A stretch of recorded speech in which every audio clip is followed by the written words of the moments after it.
एक गांव में एक गरीब किसान रहता था। वहाँ पर 2-3 साल से बारिश नहीं हुई थी, जिस वजह से वहाँ की सारी ज़मीन सूख चुकी थी।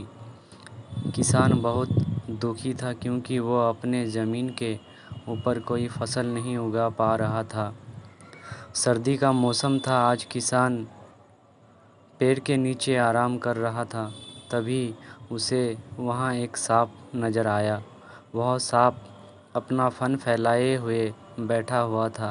किसान के मन में एक बात आई, ये सांप काफ़ी सालों से यहाँ रहता है, इसे भी इस अकाल के समय में मेरी तरह खाना ढूंढने में परेशानी होगी। फिर गरीब किसान ने मन ही मन यह तय किया कि वो हर रोज़ सांप को एक कटोरी दूध पिलाएगा।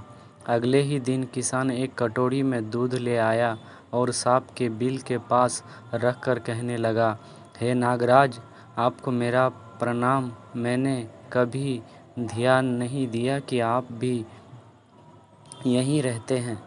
सूखे की वजह से मैं तो परेशान हूँ और मुझे लगता है आपको भी परेशानी हो रही होगी। इसीलिए अब से मैं रोज़ आपको एक कटोरी दूध पिलाया करूँगा। ये बोलकर किसान ने वो कटोरी वहीं छोड़ दी और वहाँ से चला गया। अगले दिन सुबह जब वो कटोरी लेने वापस आया तो उसने देखा कि कटोरी में कुछ चमक रहा था। किसान ने कटोरी को उठाकर देखा तो उसके अंदर एक सोने का सिक्का था। फिर किसान हर रोज़ सांप को एक कटोरी दूध पिलाता और अगले दिन सुबह हर रोज़ उसे एक सोने का सिक्का मिलता। एक दिन किसान को किसी काम से शहर जाना था और उसने अपने बेटे को ये जिम्मेवारी सौंपी।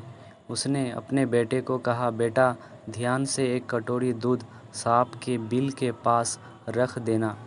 किसान के बेटे ने अपने पिता के कहे अनुसार एक कटोरी दूध सांप के बिल के पास रख दी। अगले दिन उसे भी सोने का सिक्का मिला। उसके बेटे ने सोचा कि यह सांप तो बड़ा कंजूस है, ज़रूर उसके पास बहुत सारे सोने के सिक्के होंगे, लेकिन यह तो हर रोज़ बस एक ही सिक्का देता है। अगर मैं इसे मार दूं तो मैं इसके सारे सोने के सिक्के ले सकता हूं। अगली शाम जब लड़का दूध देने के लिए गया तो उसने सांप को देखते ही उस पर छड़ी से वार किया, मगर सांप भी सतर्क था। उसे छड़ी तो लगी पर उसने किसान के बेटे को भी डस लिया। सांप का विष बहुत ही जहरीला था। देखते ही देखते किसान के बेटे की मौत हो गई और जख्मी सांप अपने बिल में वापस चला गया। जब किसान वापस लौट कर आया तो उसे अपने बेटे की मृत्यु के बारे में पता चला। साथ ही वह बहुत दुखी और क्रोधित होकर सांप के बिल के पास उसे मारने पहुंचा। तभी उसने सांप को देखा कि सांप को भी काफ़ी चोट आई है। उसे देखते ही वह समझ गया कि उसके बेटे ने सांप पर हमला किया होगा। वो समझ गया कि परिस्थिति ही कुछ ऐसी हो गई होगी कि सांप ने उसके बेटे को डसा होगा। उसने हाथ जोड़कर सांप से माफ़ी मांगी और सांप से अपने बेटे को वापस लाने के लिए कहा। थोड़ी देर बाद सांप अपने बिल में जाकर बाहर आया और उसने किसान को एक जड़ी बूटी दी।